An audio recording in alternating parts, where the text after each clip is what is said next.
Hello everyone and welcome to episode 16 of Retry. Today we're going to be talking about Diablo, developed by Blizzard North and released by Blizzard Entertainment in late 1996.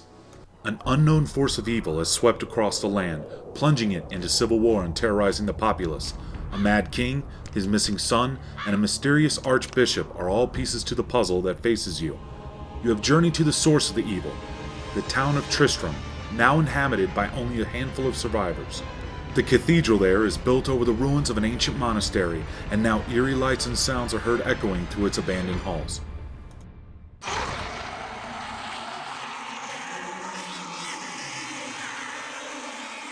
The game begins right after your arrival in Tristram.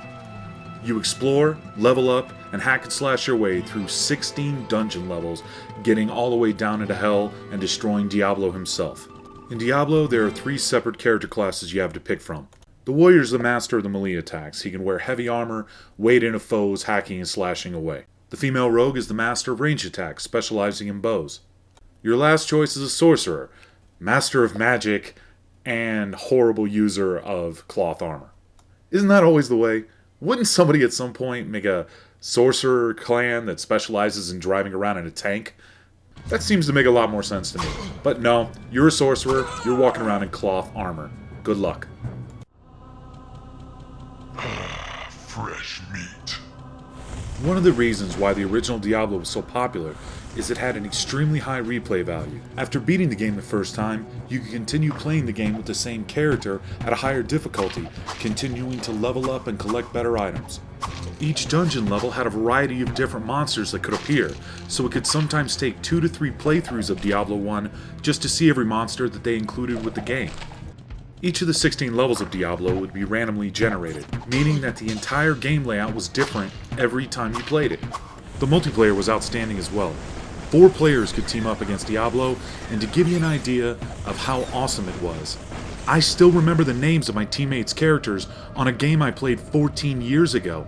Gotta give them props real quick. It's Shamu, Draglodyte, Intensity, Melina, and Trayla. Odds are, if you've ever owned a computer, you've already heard of Diablo and its sequel Diablo 2. It combines a lot of the features of old school RPGs, collecting items, exploring dungeons, and then added the action element where all these things are done in real time. Point, click, kill, collect the loot, upgrade your stuff. This style of gameplay was so incredibly popular that it spawned an entire genre of action RPGs that have come out after it.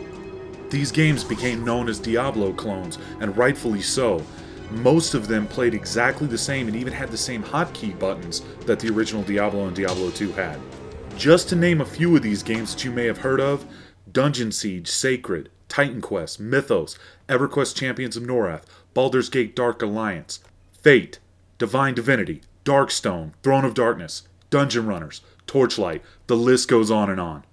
I gotta be honest here for a sec. Looking back and actually sitting down and playing this game again, it's actually pretty frustrating. It's impossible for me to look at this game without comparing it to Diablo 2, which was better in almost every way. They improved some of the most frustrating features of the original Diablo. For example, in Diablo 1, there's no run. You have to walk everywhere, and it takes a long time even to just move around the town.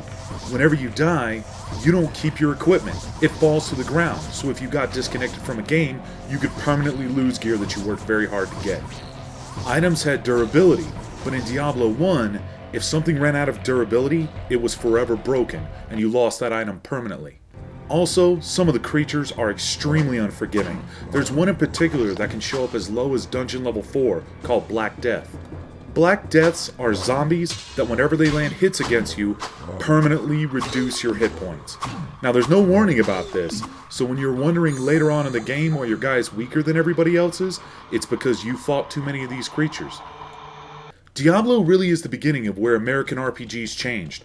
Before Diablo, games like Wizardry were well known as being punishing to the player, so options like these really weren't a big deal. But Blizzard quickly realized if they removed those punishing elements, that their game would actually resonate with a larger fan base. Blizzard's idea to make their games less punishing made them more accessible.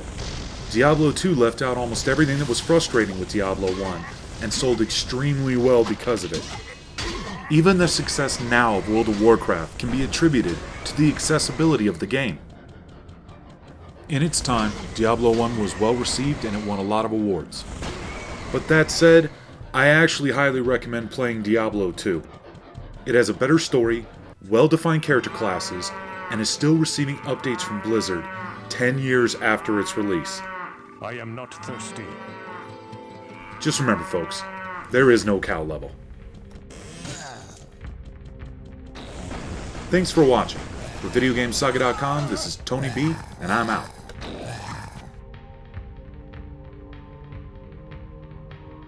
Retry? You know it.